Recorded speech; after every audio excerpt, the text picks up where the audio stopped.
السلام عليكم ورحمة الله وبركاته. ازيكم يا اصدقائي؟ النهارده على قناة شرح مختصر هقدم لكم موضوع جديد ومفيد. النهارده هنتكلم عن دار الافتاء المصرية، وده يعني موضوع مهم وشائك جدا. تعالوا نبص ايه موضوع دار الافتاء المصرية وازاي نستفيد من الموقع، وازاي نقدر نعرف حاجات كتير ومعلومات كتير عنه. اول حاجة بفتحها هي الموقع بتاعهم، دار الافتاء المصرية. مكتوب فيه احكام وفتاوى، تمام؟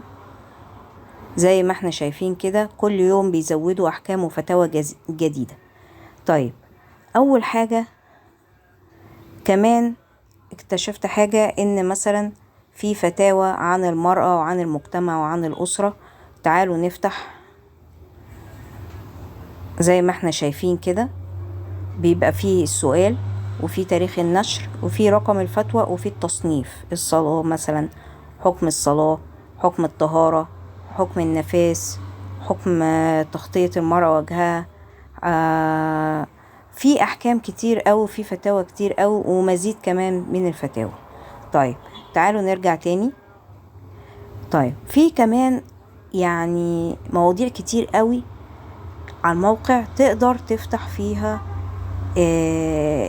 نشوف كل هو متصنفة، زي مثلا فتاوى على المجتمع، فتاوى على المرأة، فتاوى على الأسرة، فتاوى على المسافر، فتاوى عن الرياضة، فتاوى على الأحوال الشخصية والقيم والأخلاق والبيئة. وكمان في سيرش، كمان في بحث بالفتاوى. يعني ممكن تكتب مثلا فتوى عن الزواج مثلا، أو فتوى عن الصلاة، أو فتوى عن الصيام، يفتح لك جزء من الفتاوى المسجلة على الموقع. طيب في كمان حاجة، ان هما كاتبين مواقيت الصلاة. مواقيت الصلاة بتكتب المحافظة مثلا، سواء القاهرة او اسكندرية او اي محافظة، بيكتب لك مواعيد الصلاة عليها. تمام. وهنا خدمات دار الافتاء. طبعا اول حاجة في فتاوى الهاتف، اللي هو بال بال بال بالتليفون. نقدر فتاوى الهاتف زي ما احنا شفنا، نقدر نستفسر عن طلب فتوى بالهاتف زي ما احنا شايفين. نطلب 107، او لو واحد من برا مصر يطلب الرقم ده، وواحد هيتحدث معاه ويتكلم معاه مباشرة ويسأله عن الفتوى بتاعته.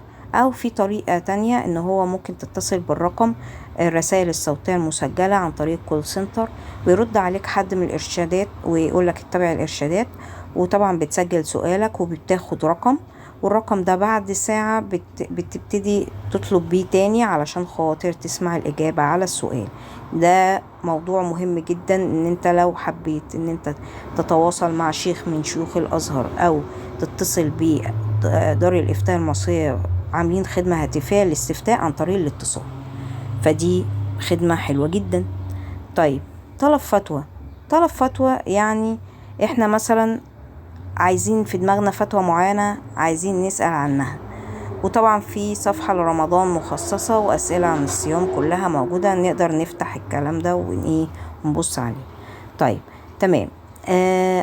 ممكن نكتب فتوى على الموقع ونستنى الرد بتاعها بعدها بشوية. وطبعا ليها خطوات. أول حاجة بندخل على الفتوى، طلب فتوى، بنكتب الموضوع، كود الموضوع. بعد كده بنكتب البريد الإلكتروني اللي تبعنا. بعد كده بنكتب السؤال بوضوح، وبعد كده نكتب إرسال. هيظهر الرقم ده بيبقى ده اللي هنتابع بيه بعد كده في استعلام عن الفتوى. طيب موعدهم ايه؟ موعدهم من الساعة 9 صباحا وحتى الساعة 5 مساء. يعني بعد الساعة 5 مش هيقدروا يردوا او يجاوبوا على السؤال. ثانيا الجمعة والسبت والاجازات الرسمية طبعا اجازة. وطبعا فتاوى الميراث من الساعة 9 صباحا حتى الساعة 9 مساء، ما عدا الجمعة والاجازات الرسمية. طيب احنا بقى لو عايزين نكتب طلب فتوى، بنختار مثلا موضوع كده، في اي موضوع من المواضيع اللي قدامنا دي، نختار التصنيف بتاعها، وبعد كده نكتب البريد الالكتروني، وبعد كده بنختار النوع، مين اللي بيتكلم، ست ولا راجل، انثى او ذكر. تمام. وبعد كده بنختار السن من كام لكام، وبعد كده بنكتب السؤال بتاعنا، انا عايز كذا كذا كذا كذا وبسأل عن كذا كذا كذا. فطبعا كود التحقق احنا بنكتبه هنا ونعمل ارسال ده بيدينا رقم. الرقم ده بنعمل بيه استعلام عن الفتوى لما بنيجي خلاص احنا طلبنا الفتوى. تمام. وادانا الرقم ده بنكتبه هنا. تمام. ونعمل مثلا اي رقم كده ونعمل استعلام، فبيطلع لنا ايه، هل الفتوى دي موجودة ولا مش موجودة. تمام. ولو بيردوا على الفتاوى طبعا في خلال يوم او بعدها بساعة، لو يعني ايه معلهمش ضغط يعني. طيب تمام، عرفنا طلب الفتوى واستعلام عن الفتوى والفتوى الهاتفية. تمام. طيب نشوف بقى الاجزاء اللي هم بيتكلموا فيها. طبعا زي ما احنا شايفين قدامنا دي النماذج اللي هم بيتكلموا فيها، ودي برضو العبادات والمعاملات المالية والشؤون والعادات والفتاوى الحديثية والجنايات والأقضية. تمام. بعد كده فضيلة المفتي والمركز الإعلامي. طبعا نشوف هنا فضيلة المفتي هو طبعا ايه، يعني بيدي معلومات عن فضيلة المفتي والإجازة بتاعته والمناصب، ودي حاجة كويسة ان احنا نعرف شخصية المفتي ديار المصرية. طبعا في فتاوى رمضانية هنا، فتاوى رمضانية زي ما احنا شايفين. برضو فتاوى رمضانية دي مهمة جدا، لان طبعا بيحصل في حاجات كتير واحنا مش عارفين. قراءة القرآن من المصحف في صلاة التراويح وصلاة التراويح وكل ما يشغل بال الصائم، وعيد الفطر والعمرة وأشعار رمضان ومسكية رمضان طبعا. تمام. ومواضيع كتير قوي عن رمضان. المرئيات دي عبارة عن فيديوهات بتتعمل وطبعا إخراج زكاة الفطر والمزيد طبعا من الفيديوهات الشرح. طيب أنا حاولت إن أنا يعني أوصل برضو ايه اللي ممكن نقدر نفتحه. مرئيات دي هي فيديوهات عن طريق شيوخ من دار الإفتاء المصرية. الفيديوهات دي بتشرح لك حاجات كتير قوي يمكن حضرتك ان انت تتابعها، وبتشرح كمان فتاوى. يعني مثلا لو حد مريض يصلي على كرسي استقبال رمضان، وعاملين طبعا فيديوهات أفعال للتركيز والخشوع في الصلاة، و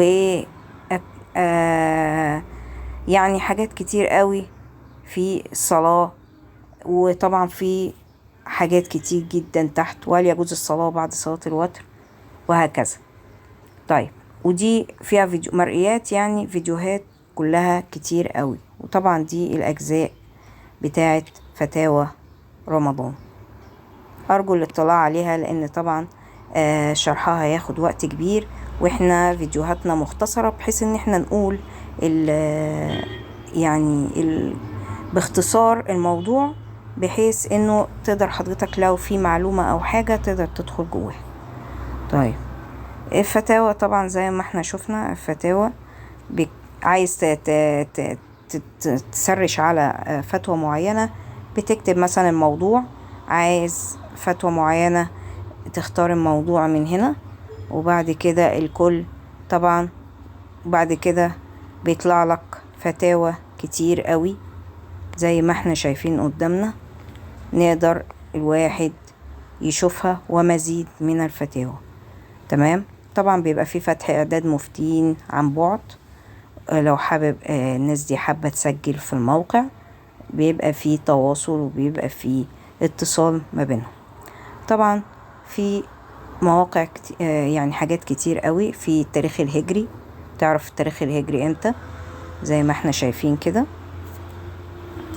يشرح لك التاريخ الهجري وخدمة التاريخ الهجري، تمام، تقدر تعرفها.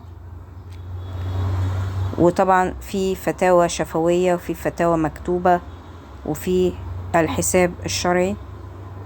طبعا الحساب الشرعي في المواريث وفي الزكاة وفي التركات وعقود التأمين والمواريث والوصايا وتقسيم التركات، وطبعا كالأراضي وكالأفدنة وكل واحد نصيبه كام، تمام، وازاي تحسب الزكاة والديات والوقف، تمام. وطبعا 3 طرق خدمات الحساب الشرعي، في إما على موقع إلكتروني أو الاتصال ب107 أو تكتب فتوى مكتوبة موثقة عن طريق الميل، تمام، وتقدم أوراق مطلوبة رسمية عشان خاطر يقدروا يحسبوها لك. أو الحساب الزكاة ازاي، ان انت بتقدم كشف حساب بنكي أو دفتر توفير ويقدروا يحسبها لك برضو، وهكذا. طيب دي يعني المرئيات. طبعا المرئيات هنا اللي هو الفيديوهات الخاصة ب معاملات فتاوى وموشن جرافيك. طبعا هم عاملين فتاوى كتير قوي،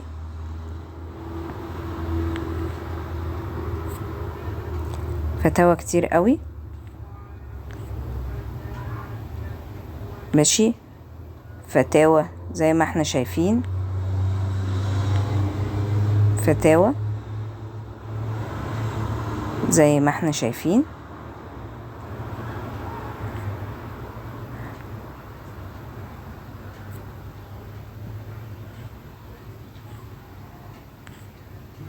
طبعا عاملين فيديوهات موشن جرافيك على التنمر وعلى الوقاية. واشكركم شكرا جزيلا. ارجو ان انا اكون شرحت عن موضوع دار الافتاء المصرية. والسلام عليكم ورحمة الله وبركاته.